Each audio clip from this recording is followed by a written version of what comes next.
Soyez les bienvenus pour une nouvelle histoire révoltante.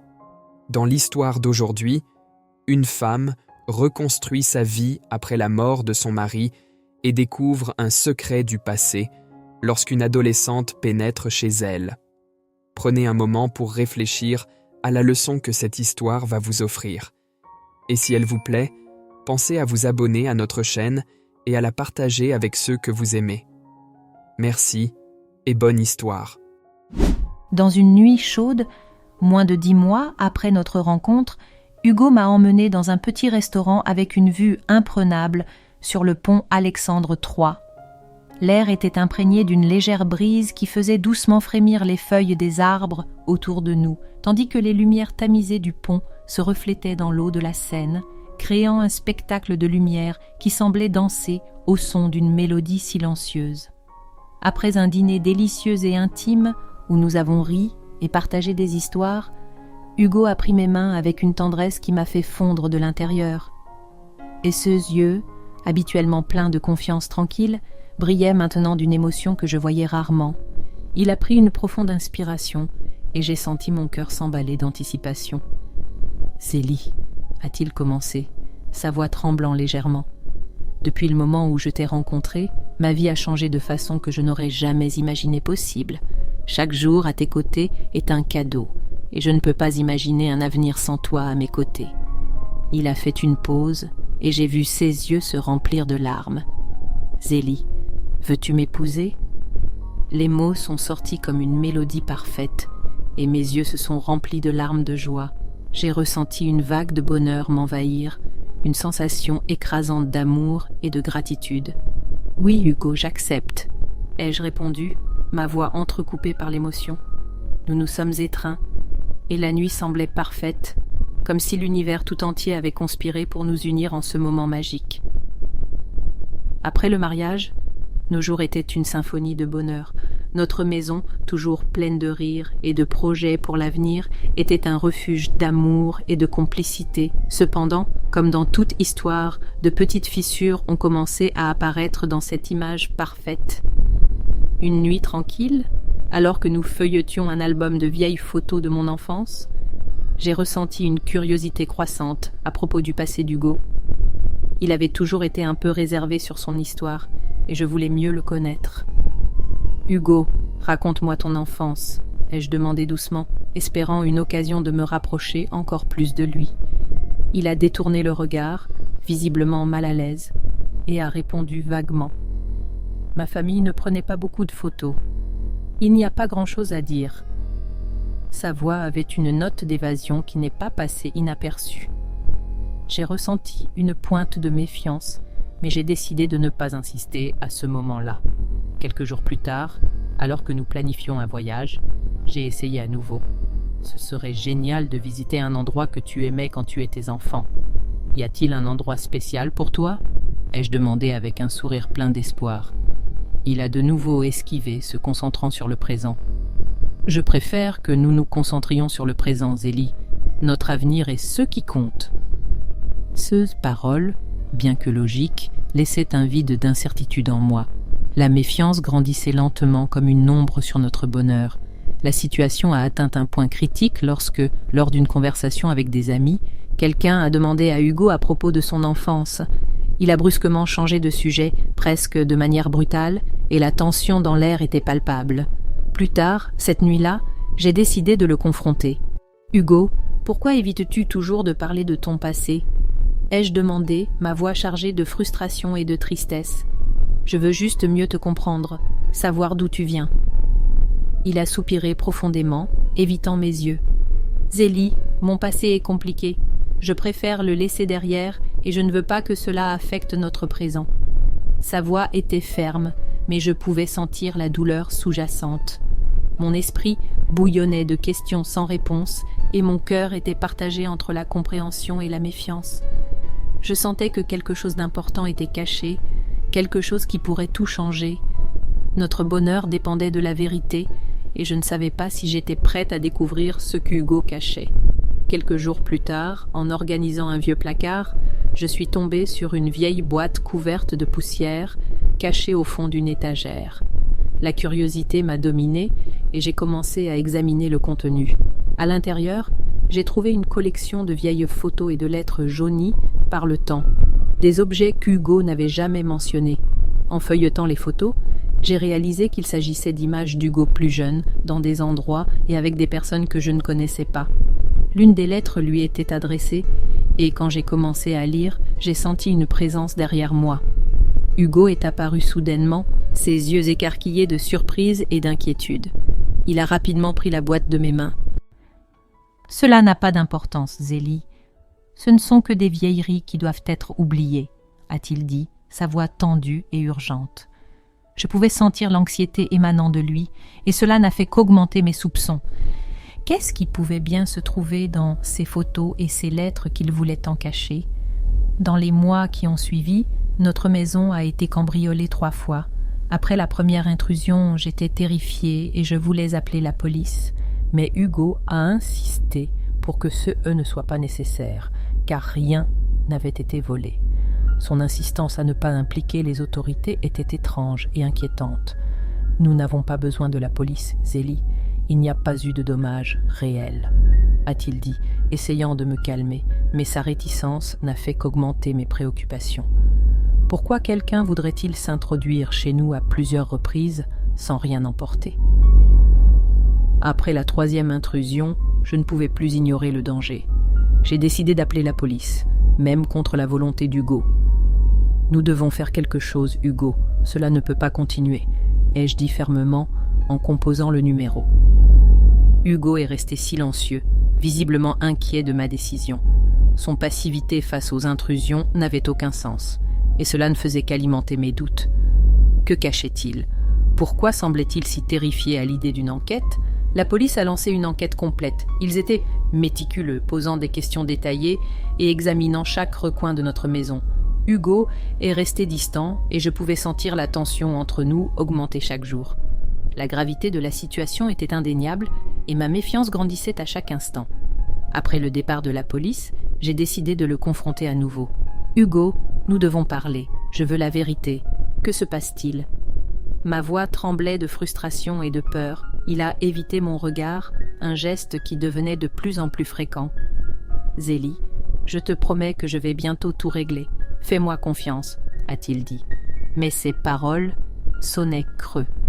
Je sentais qu'il y avait quelque chose de bien plus grand qui était caché. La décision d'appeler la police a marqué un tournant dans notre relation. La méfiance grandissait et le besoin de protéger ma famille devenait de plus en plus urgent. J'ai décidé que je ne pouvais plus ignorer les problèmes qui menaçaient notre sécurité. Dans les jours qui ont suivi, mon esprit était en constant tourment. La boîte de photos, les intrusions, la réticence d'Hugo à parler de son passé, tout pointait vers un mystère que je devais résoudre. Je réfléchissais à l'importance de faire face à la vérité, peu importe à quel point elle pourrait être effrayante.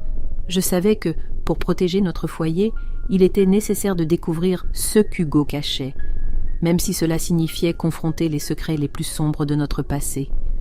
Mon cœur était lourd d'incertitude, mais ma détermination était inébranlable. J'aimais Hugo, mais je ne pouvais plus ignorer les signes. La vérité était là, attendant d'être découverte, et j'étais déterminée à la trouver, coûte que coûte. Quelques jours après la dernière intrusion, alors que la maison était silencieuse et imprégnée d'une atmosphère presque oppressante, je réfléchissais à la nécessité de la transparence avec Hugo. Je savais que nous ne pouvions pas construire un avenir solide sur des fondations fragiles de secrets et de mensonges. La méfiance rongeait ce que nous avions de plus précieux, et j'étais déterminée à changer cela. Puis, quelques jours plus tard, un policier a frappé à notre porte, apportant le rapport préliminaire de l'enquête. Nous nous sommes assis dans le salon, où il a expliqué qu'il n'y avait pas de preuves concluantes sur les intrusions. Malheureusement, sans indice clair, il est difficile de prévoir si ou quand cela pourrait se reproduire, a-t-il dit, sa voix grave accentuant mon sentiment d'impuissance. « Et les caméras de surveillance et les systèmes d'alarme ?» ai-je demandé, essayant de trouver un réconfort dans les mesures de sécurité. « Ils sont recommandables, » a répondu le policier. « Mais sans direction claire, ces intrusions peuvent encore se produire.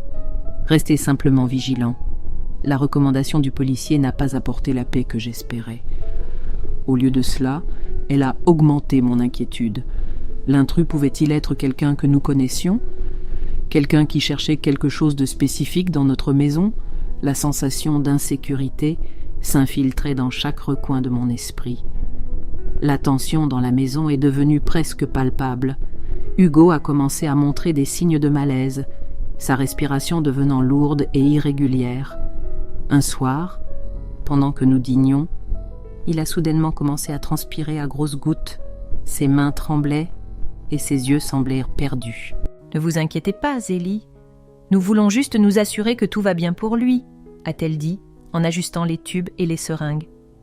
J'ai essayé de me calmer avec ces paroles, mais le nervosisme persistait, enraciné dans l'incertitude qui planait sur nous.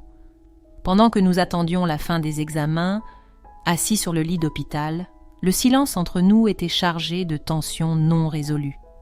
Hugo semblait perdu dans ses pensées et moi, malgré mon désir de parler, je ne voulais pas le presser plus qu'il ne l'était déjà. « J'ai besoin de temps pour tout assimiler », a-t-il dit finalement, brisant le silence. « Mais sache que je suis déterminée à résoudre tout ça, Zélie. Je ne veux pas que rien ne nous détruise. » J'ai acquiescé, essayant de montrer mon soutien, même si mon cœur était rempli de doutes. Nous avions besoin d'aide, et la suggestion du médecin pour une thérapie semblait être une voie inévitable. Je savais que notre survie en tant que couple dépendait de notre capacité à affronter ensemble ces défis, même si cela signifiait déterrer des secrets douloureux et confronter des vérités difficiles. À partir de ce moment, j'ai décidé que je ne me reposerais pas jusqu'à ce que je découvre la vérité sur le passé d'Hugo, non pas par méfiance, mais parce que je savais que notre bonheur futur dépendait de fondations solides, sans secret. L'amour que je ressentais pour lui était assez fort pour supporter n'importe quelle tempête, et j'étais prête à tout affronter à ses côtés, cherchant la clarté et la transparence que nous désirions tant. La tension dans l'air était presque palpable pendant que nous attendions les résultats des examens médicaux. Chaque seconde semblait durer une éternité, et je ne pouvais pas écarter la peur qui s'était installée dans mon cœur. Essayant de garder mon calme, j'ai regardé Hugo, qui tentait de cacher sa propre anxiété derrière un sourire réconfortant. « Je suis inquiète, Hugo. Pourquoi ces examens supplémentaires ?» ai-je demandé, ma voix trahissant le calme que j'essayais de maintenir. Hugo, bien que visiblement anxieux, a tenté de me rassurer. « Zélie, c'est juste une précaution. Nous allons surmonter cela, je te le promets, » a-t-il dit, mais il y avait une ombre de doute dans ses yeux. De retour dans la salle d'attente, je ne pouvais m'empêcher de l'interroger sur l'attaque de panique. « Hugo, ce qui s'est passé était très grave. Penses-tu que cela pourrait être plus sérieux ?» Ma voix était pleine de peur et d'inquiétude. Hugo soupira, son visage exprimant la même incertitude que je ressentais. « Je suis également inquiet. Je n'ai jamais ressenti quelque chose de similaire avant. C'est effrayant, Zélie, admit-il, sa vulnérabilité me touchant profondément. » Les heures passèrent dans un silence lourd, interrompu seulement par les bruits lointains de l'hôpital. Soudain, Hugo commença à se sentir mal à nouveau, sa respiration devenant rapide et irrégulière. La panique m'envahit et j'appelai rapidement à l'aide. Les infirmières arrivèrent promptement, et je les observais impuissantes pendant qu'elles lui portaient secours. Le scénario se déroulait comme un cauchemar. Hugo fut entouré par des médecins et des infirmières qui commencèrent des manœuvres de réanimation cardio-pulmonaire et préparèrent un défibrillateur. Le son du moniteur cardiaque, avec ses bips rapides et irréguliers, résonnait dans la salle, augmentant mon désespoir. L'une des infirmières me guida gentiment à l'extérieur, expliquant qu'ils avaient besoin de place pour travailler. Je fus emmenée dans un couloir proche, où chaque minute semblait une éternité. Mes pensées tourbillonnaient, et des larmes roulaient incontrôlablement sur mon visage. Je me sentais impuissante, comme si j'étais au bord d'un gouffre, incapable de faire quoi que ce soit pour sauver Hugo. Après un moment qui sembla interminable, le médecin sortit enfin de la salle, son visage sérieux mais rassurant.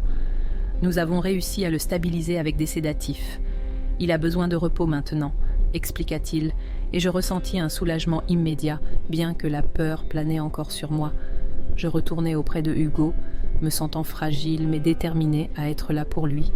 Je m'assis à côté de son lit, tenant fermement sa main. Je ne sais pas ce que je ferais sans toi, Hugo, murmurai-je, mes paroles chargées d'une sincérité profonde et désespérée. Alors qu'il dormait, plongé dans un sommeil induit par les sédatifs, je réfléchissais à la fragilité de notre situation.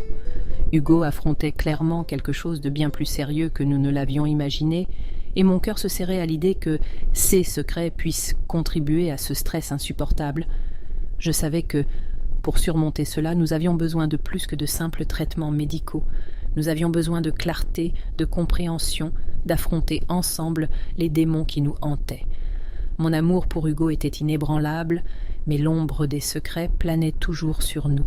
La matinée avançait lentement, chaque minute une lutte contre l'anxiété croissante. Quand une infirmière entra dans la chambre, son expression grave fit accélérer mon cœur. La saturation en oxygène de Hugo est basse. Nous allons devoir commencer une oxygénothérapie, dit-elle en préparant l'équipement. Est-ce qu'il va s'en sortir ? Demandai-je, ma voix pleine de soucis. C'est une procédure courante et efficace, Zélie. Il sera entre de bonnes mains, répondit l'infirmière d'un ton rassurant. Malgré ces paroles, l'inquiétude ne quittait pas ma poitrine. La simple pensée de Hugo affrontant une nouvelle bataille médicale me terrifiait. Elle assura que je pouvais rester avec Hugo pendant l'oxygénothérapie, reconnaissant l'importance du soutien émotionnel. « Votre présence est importante. Il a besoin de vous maintenant », ajouta-t-elle, ce qui renforça ma détermination à rester à ses côtés, offrant autant de confort que possible. Pendant le suivi de Hugo, je ne pouvais m'empêcher de réfléchir à l'impact du stress et des intrusions sur sa santé. Chaque intrusion n'envahissait pas seulement notre espace physique, mais aussi notre paix mentale. L'incertitude concernant la guérison de Hugo et les mystères qui planaient encore sur nous augmentèrent mon anxiété à chaque seconde. Assise à côté de Hugo, tenant sa main tandis qu'il recevait de l'oxygène, je me sentais impuissante. Mais en même temps, une flamme de détermination brûlait en moi. Nous devions aborder les secrets et les traumatismes cachés qui, clairement, contribuaient à sa crise. Sa santé mentale et physique était en jeu, et je savais que nous ne pouvions plus retarder cette conversation. « Hugo, je suis là, et je serai là pour toi, quoi qu'il arrive, » murmurai-je, plus pour moi-même que pour lui, car il était inconscient. Mais j'avais besoin de croire en cela, de renforcer ma détermination pour ne pas m'effondrer. La crise de panique que Hugo avait subie était un signe clair que nous ne pouvions plus ignorer les problèmes sous-jacents. Je savais que le chemin à venir serait ardu, exigeant non seulement des soins médicaux, mais aussi une confrontation honnête avec les peurs et les secrets du passé de Hugo. Cette pensée me terrifiait, mais je savais aussi qu'elle était nécessaire. Tandis que Hugo était immergé dans le traitement, je me préparais mentalement pour la bataille à venir. Nous devions affronter la vérité, ensemble. Chaque secret révélé, chaque peur confrontée, était un pas vers la guérison et la paix que nous désirions tant. L'infirmière entra à nouveau, vérifiant les moniteurs et ajustant le flux d'oxygène. « Il réagit bien au traitement », informa-t-elle, ce qui m'apporta un bref soulagement. Pourtant, l'inquiétude ne quittait pas ma poitrine. « Merci », répondis-je, avec un faible sourire. Je remerciais non seulement pour les soins apportés à Hugo, mais aussi pour me permettre de rester à ses côtés. Alors que l'après-midi se transformait en soirée, je restais aux côtés de Hugo, mon esprit toujours pris dans un tourbillon de pensées. Nous avions besoin d'aide, et je savais que la suggestion du médecin pour une thérapie ne pouvait être ignorée. La survie de notre amour dépendait de notre capacité à affronter ensemble ces défis, même si cela signifiait déterrer des secrets douloureux et confronter des vérités difficiles. Hugo commença à montrer des signes d'amélioration, sa respiration devenant plus stable sous le masque à oxygène. Mon espoir se renouvela, mais je savais que la bataille était loin d'être terminée. Nous avions besoin de plus que de simples traitements médicaux. Nous avions besoin de clarté, de compréhension et de courage pour affronter ensemble les démons qui nous hantaient. Je m'assis à côté de Hugo, déterminé à lutter pour notre bonheur. Je savais que notre avenir dépendait de la vérité et de la transparence, et j'étais prête à affronter n'importe quoi pour garantir que nous construisions notre vie sur des bases solides. Nous ne pouvions plus vivre dans l'ombre des secrets. Je passais la nuit à ses côtés, réfléchissant à notre parcours jusqu'ici et aux étapes que nous devions franchir à partir de ce point. J'étais prête à affronter tous les défis, car je savais que notre amour était assez fort pour supporter n'importe quelle tempête. Nous devions simplement nous unir et affronter la vérité, aussi douloureuse soit-elle. Au 5e jour à l'hôpital, Hugo semblait plus faible et plus maigre, une ombre de l'homme vibrant que je connaissais et aimais. L'équipe médicale, malgré leurs efforts incessants, n'avait toujours pas réussi à établir un diagnostic définitif. Chaque jour qui passait me laissait plus épuisée, tant physiquement qu'émotionnellement. L'incertitude et l'impuissance étaient un poids écrasant sur mes épaules. Pendant un rare moment de lucidité, Hugo ouvrit les yeux et me regarda avec une expression mêlant amour et souffrance. Je m'assis à ses côtés, essayant de cacher ma douleur et mon inquiétude derrière un sourire rassurant. « Les médecins vont découvrir ce que tu as, Hugo. Tu dois rester fort pour moi, s'il te plaît, » dis-je, ma voix tremblante d'émotion. Hugo, trop faible pour répondre, serra doucement ma main. Ce geste simple communiquait plus que des mots ne pourraient le faire. Gratitude, amour et une volonté désespérée de se battre. Plus tard, je fus appelée à une réunion avec l'équipe médicale. Nous nous assîmes dans une petite salle de réunion où je suppliais pour des réponses et des actions plus décisives. Nous avons besoin de réponses. Mon mari ne peut pas continuer ainsi. Ma voix tremblait de frustration et de peur. Les médecins, bien que compréhensifs, continuaient à donner des réponses prudentes et pleines d'incertitude. Nous faisons tout notre possible, mais nous n'avons pas encore identifié la cause exacte des symptômes de Hugo, dit un des médecins, essayant de me calmer. Mais ces paroles ne faisaient qu'augmenter ma frustration. Au milieu de la réunion, mon téléphone sonna. C'était Valéria, ma voisine. « Zélie, la porte de ta maison est forcée et ouverte. Je crois qu'il y a eu une autre intrusion, dit-elle, sa voix pleine d'inquiétude. Avec le cœur battant, je dus laisser Hugo à l'hôpital pour gérer une nouvelle intrusion. La peur et la colère se mélangeaient, tandis que je conduisais rapidement vers la maison. En arrivant, je trouvai la porte d'entrée ouverte. Mais en entrant, il semblait que rien n'avait été volé. La frustration se transforma en désespoir. Je me sentais observée, comme si quelqu'un me surveillait dans l'ombre, riant de mon malheur. Je criais de désespoir et de colère, me sentant au bord de l'effondrement. « Pourquoi faites-vous cela? Que voulez-vous de nous ?» Ma voix résonnait dans la maison vide, sans réponse. La sensation d'être constamment menacée usait ma santé mentale. Je m'assis par terre dans le salon, serrant mes genoux, essayant désespérément de trouver une façon de rester calme. Je devais être forte pour Hugo, mais la pression constante et la peur me consumaient. Seule à la maison, je laissais ma façade de force s'effondrer. Je criais de frustration, sentant chaque fibre de mon être trembler avec l'intensité de ma colère et de ma tristesse. Je jetai un vase contre le mur, le voyant se briser en 1000 morceaux, tout comme mon cœur. Je m'effondrais au sol, sanglotant de manière incontrôlable, l'épuisement et l'impuissance me dominant. Les circonstances implacables m'écrasaient, et je ne trouvais aucune issue. Au milieu de ma crise, le téléphone sonna, son bruit strident coupant le silence de manière abrupte. Je répondis avec des mains tremblantes, sentant un nœud se former dans mon estomac. « Madame Zélie, c'est l'hôpital. Veuillez venir dès que possible. » « Il y a une urgence avec Hugo, » dit la voix urgente de l'autre côté de la ligne. La panique et la peur me dominèrent. Tandis que je courais de retour à l'hôpital, chaque battement de mon cœur semblait être un marteau frappant ma poitrine, un mélange de désespoir et d'espoir me poussant en avant. En arrivant, je fus accueillie par une infirmière avec un regard sombre. Hugo a subi un nouvel arrêt cardiaque. Malgré nos efforts, il n'a pas survécu en raison d'une obstruction pulmonaire, expliqua-t-elle, sa voix douce mais chargée de tristesse. Je ressentis comme si le sol s'ouvrait sous mes pieds, incapable d'accepter la perte de Hugo. Un cri de douleur silencieux déchira ma poitrine tandis que mes jambes faiblissaient. Tout autour de moi semblait s'effondrer dans une cacophonie de chaos et de ténèbres. Les jours qui suivirent, alors que j'organisais les funérailles de Hugo, j'étais hantée par les souvenirs de nos moments ensemble. Chaque détail des funérailles servait de rappel douloureux de son absence. Le vide écrasant laissé par Hugo était insupportable.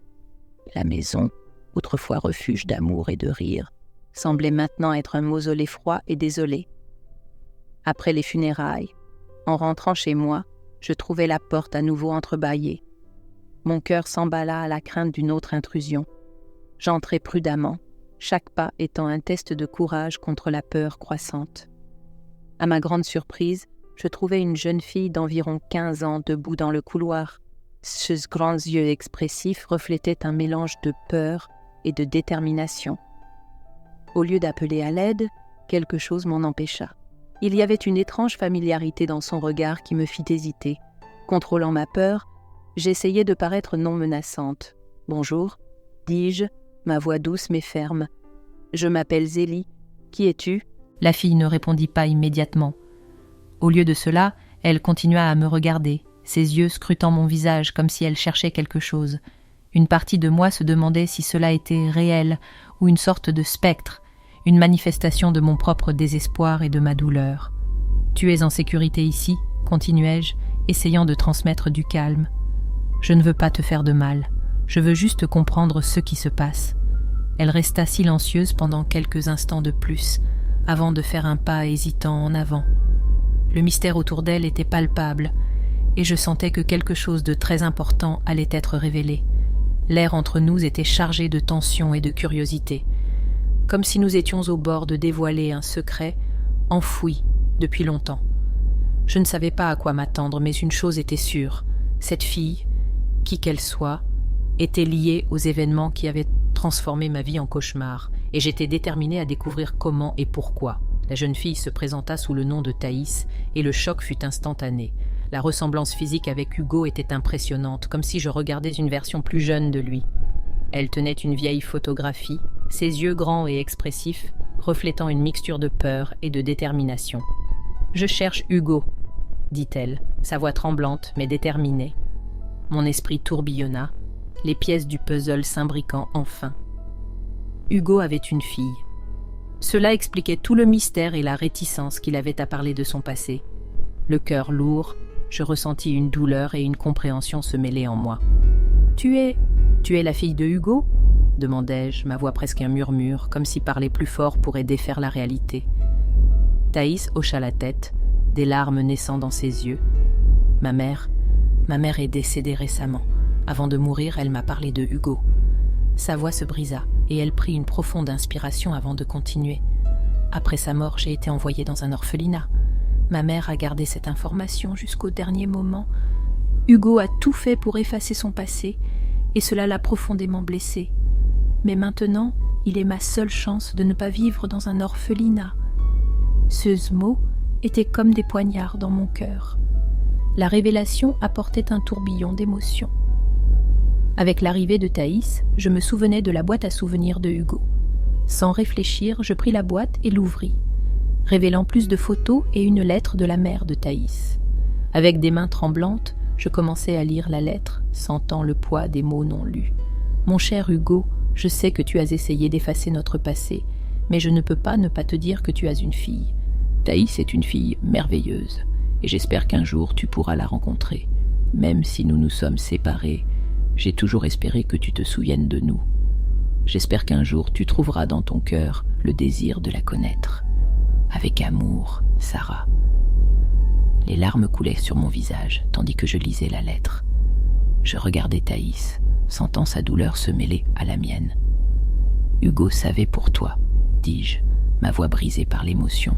« Il savait, et a gardé toutes ces photos de toi. » Thaïs me regarda, confuse et douloureuse. « Pourquoi n'est-il jamais venu me chercher ?» demanda-t-elle, la douleur dans sa voix presque palpable. « Je ne sais pas, Thaïs. Peut-être qu'il avait peur. Peut-être qu'il pensait te protéger d'une certaine manière, » répondis-je, essayant de comprendre ce que Hugo avait pu penser. « Mais je sais qu'il t'aimait. Il a gardé toutes ces photos, même s'il a essayé de repousser son passé. » Pleine de larmes, je me sentais complètement inconsolable. Thaïs, percevant ma douleur, essaya de me consoler, bien qu'elle luttât clairement avec sa propre tristesse. « Je suis désolée pour tout ça. J'ai toujours rêvé de connaître mon père. Je n'ai jamais eu autant besoin de lui qu'en ce moment, » dit-elle, sa voix chargée de désespoir. « Je regardais Thaïs avec un regard désespéré. « Hugo vient de décéder, Thaïs. » « Je reviens juste de son enterrement quand j'ai trouvé la porte forcée, dis-je, sentant le poids de la tragédie s'abattre sur nous deux. Le regard de Thaïs devint complètement vide, une larme coulant lentement sur son visage. Le poids de la réalité semblait l'écraser. Le rêve de connaître son père défait avant même de commencer. Sans réfléchir, je pris la fille dans mes bras, essayant de partager un réconfort que je souhaitais moi-même tant avoir. « Je suis désolé, Thaïs. J'aurais aimé que tu aies eu la chance de le connaître. Il t'aurait tellement aimé, murmurai-je en la serrant fort. Au début, Thaïs resta immobile, peut-être trop choquée pour réagir. Mais après quelques instants, je sentis son corps se détendre. Elle se laissa aller aux larmes, me serrant à son tour avec force. « Je voulais juste le connaître, savoir comment il était. Maintenant, je n'ai plus personne, » sanglota Thaïs, sa voix pleine de douleur. Nous restâmes là pendant quelques minutes, enlacés et en pleurs, partageant une douleur profonde et dévastatrice. Alors que les larmes continuaient de couler, je réalisais que, d'une certaine manière, nous devrions trouver un moyen d'avancer ensemble, de reconstruire une nouvelle vie à partir des décombres de nos passés entrelacés. Quelques heures plus tard, nous nous étions reprises et nous commençâmes à discuter sérieusement. Assise sur le canapé du salon, l'atmosphère était encore chargée d'émotions, mais il y avait maintenant un sentiment d'urgence et de besoin de clarté. « Thaïs, j'ai besoin de mieux comprendre ce qui s'est passé. Tu as mentionné les intrusions. »« C'était toi ?» demandai-je, essayant de garder ma voix calme et accueillante, bien que mon cœur soit encore lourd. Thaïs baissa les yeux, hésitante. « Oui, c'était moi. » Elle prit une profonde inspiration avant de continuer. « Mon père, Hugo, il fuyait toujours loin de moi. Je n'avais pas d'autre choix que d'entrer par effraction dans la maison pour essayer de le trouver. J'avais besoin de le voir, de lui faire savoir que j'existais. La douleur dans ses paroles lui était évidente, et je ne pouvais m'empêcher de sentir un pincement au cœur. Hugo, l'homme que j'aimais, avait vécu une vie de secrets et de choix douloureux. Mais en regardant Thaïs, avec ses traits qui rappelaient tant Hugo, je ressentis une vague de compassion. Même brisée par la vérité, je savais que Thaïs n'était pas coupable d'avoir eu un père absent. Je comprends, Thaïs, et je suis désolée pour tout ce que tu as traversé. Hugo, il aurait dû gérer cela de manière différente. Ma voix tremblait, mais je continuais. Tu n'es responsable de rien. Mon cœur était brisé, mais étonnamment, je trouvais une force intérieure qui me surprit. Thaïs me regarda, surprise et un peu incertaine. « Que vas-tu faire maintenant ?» demanda-t-elle, sa voix basse et pleine d'anxiété. Je pris une décision à ce moment-là, une décision qui allait changer nos vies à jamais. Thaïs, tu n'as pas besoin de retourner à l'orphelinat. Si tu veux, nous pouvons vivre ensemble, comme des amis, comme une famille. Je ne te laisserai pas seule. Elle me regarda avec un mélange de soulagement et d'inconfort. J'accepte, je ne veux pas retourner à l'orphelinat, dit-elle, hésitante mais clairement effrayée par l'alternative. La douleur et le deuil qui nous avaient frappés servaient de puissants moteurs pour nous unir. C'était une forme de réconfort mutuel, une tentative de reconstruire quelque chose à partir des ruines de nos vies. Nous décidâmes de faire quelque chose de spécial ensemble. « Allons sortir, Thaïs, renouvelons ta garde-robe », suggérai-je, essayant d'apporter un peu de normalité et de joie à nos vies. Nous allâmes faire du shopping et malgré le deuil qui planait encore sur nous, nous réussîmes à partager des rires et des histoires. C'était un début, une tentative de construire une nouvelle vie ensemble. Thaïs commença à se détendre et pendant un bref moment, nous parvînmes à oublier la douleur qui nous entourait. Après une journée revigorante, j'emmenai Thaïs chercher ses quelques affaires à l'orphelinat. Le trajet de retour fut calme et je sentis que c'était le moment de partager quelque chose d'important avec elle. « Thaïs, je veux te dire quelque chose. Je prévois de commencer le processus d'adoption. Je veux que tu aies un foyer permanent et aimant. Je veux que tu saches que tu es la bienvenue dans ma vie, pour toujours, » dis-je, ma voix pleine de détermination et de tendresse. Elle me regarda, ses yeux brillants d'un mélange d'émotions. « Tu ferais vraiment cela pour moi ?» demanda-t-elle, presque incrédule. « Oui, je le ferai. Tu mérites une famille qui t'aime et te soutienne, et je veux être cette famille pour toi, » répondis-je, sentant une nouvelle espérance naître en moi. Thaïs sourit, un sourire timide, mais plein de gratitude. Merci Zélie, je veux cela aussi. Je veux avoir une vraie maison, avec quelqu'un qui se soucie de moi. Nous arrivâmes à la maison, ressentant une légèreté que nous n'avions pas expérimentée depuis des jours. En déchargeant ces affaires, je réalisais que, malgré toute la douleur et la perte, nous avions une chance de reconstruire nos vies ensemble. L'avenir était encore incertain, mais nous savions que, ensemble, nous pouvions affronter n'importe quoi. Et ainsi, nous commençâmes à écrire un nouveau chapitre de nos vies, plein de défis, mais aussi d'espoir et d'amour. Les mois passèrent et, peu à peu, un sentiment d'amour commença à surgir entre Thaïs et moi. Le début tumultueux laissa place à une connexion profonde, un lien qui allait au-delà de la simple amitié. Chaque jour qui passait, je voyais en Thaïs non seulement une jeune fille cherchant un foyer, mais une fille que je n'avais jamais pensé avoir. « Zélie, peux-tu m'aider avec ça ?» demanda Thaïs un après-midi, tenant un livre de mathématiques avec une expression concentrée. Je souris, m'asseyant à ses côtés à la table de la cuisine. « Bien sûr, ma chérie, voyons ce que nous avons là, » répondis-je, sentant une chaleur se répandre dans ma poitrine en voyant sa dévotion. Avec le temps, Thaïs se révéla être une fille aimable et talentueuse dans tout ce qu'elle entreprenait. Sa persévérance et ses talents naturels étaient impressionnants et je ne pouvais m'empêcher d'être fière d'elle. Chaque petite victoire qu'elle remportait était une victoire pour nous deux.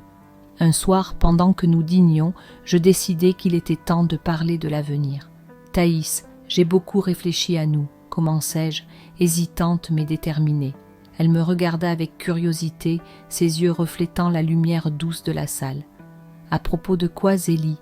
demanda-t-elle, sa voix calme et pleine d'attente. Je pris une profonde inspiration, prenant sa main dans les miennes. « Je veux entamer les démarches pour ton adoption. Je te considère déjà comme faisant partie de la famille, Thaïs. J'aimerais que ce soit officiel. » Les yeux de Thaïs se remplirent de larmes et elle serra ma main avec force. « Tu es sérieuse ?» demanda-t-elle, l'émotion débordant de sa voix. « Oui, je le suis. Tu es bien plus qu'une amie pour moi. Tu es ma fille, » répondis-je, sentant mes propres larmes s'accumuler. Thaïs laissa échapper un sanglot, souriant à travers ses larmes. « J'adorerais être ta fille, Zélie. Merci pour tout. Tu m'as donné plus que je n'aurais pu rêver. » Je la serrai dans mes bras avec force, ressentant une vague de bonheur nous envelopper. Finalement, Thaïs était en sécurité et aimée, et je sentais que je remplissais une promesse, non seulement pour elle, mais pour moi-même et pour la mémoire de Hugo. J'avais décidé que, par respect pour la mémoire de Hugo, je resterais célibataire pendant un certain temps. J'avais besoin de cette période pour réfléchir et honorer les souvenirs de l'homme que j'aimais. Je voulais maintenir vivante l'essence de Hugo, tout en aidant Thaïs à s'adapter à sa nouvelle vie. Un après-midi, alors que nous étions au parc, Thaïs me regarda avec une expression sérieuse. « Zélie, est-ce que Hugo te manque ?» demanda-t-elle, sa voix douce. J'acquiesçai en regardant le ciel. « Oui, il me manque. Il sera toujours dans mon cœur. Mais te rencontrer m'a donné un nouvel espoir. Je sens qu'il veille sur nous, d'une certaine manière. » Thaïs sourit en prenant ma main. « Moi aussi je ressens cela. Merci de m'avoir donné une chance, Zélie. » L'équilibre entre le deuil de la perte de Hugo et l'espoir représenté par Thaïs était devenu ma nouvelle réalité. Ensemble, nous commencions à tracer un nouveau chemin, guidés par le lien du deuil qui nous avait unis au début, mais qui s'était transformé en une nouvelle famille. Un jour, alors que nous étions assises sur la véranda, Thaïs se tourna vers moi, un éclat de curiosité dans les yeux. « Zélie, tu penses que Dieu a un plan pour nous ?» demanda-t-elle. Je réfléchis un moment avant de répondre, sentant la paix dans mes paroles. « Je pense que oui, Thaïs. Je pense que Dieu a transformé notre douleur en une nouvelle histoire et un nouveau départ. Hugo est peut-être parti, mais sa présence est encore ici, nous unissant. » Thaïs sourit, ses larmes se mêlant aux miennes. « Je suis heureuse de faire partie de cette nouvelle histoire avec toi, Zélie. » Je la serrai fort dans mes bras, sentant la promesse d'un avenir radieux. Ensemble, nous avons construit une nouvelle vie, une vie pleine d'amour et d'espoir. Et bien que Hugo ne soit plus physiquement présent, son essence continuait à nous guider, transformant notre douleur en un nouveau départ, en une famille renaissant des cendres du passé.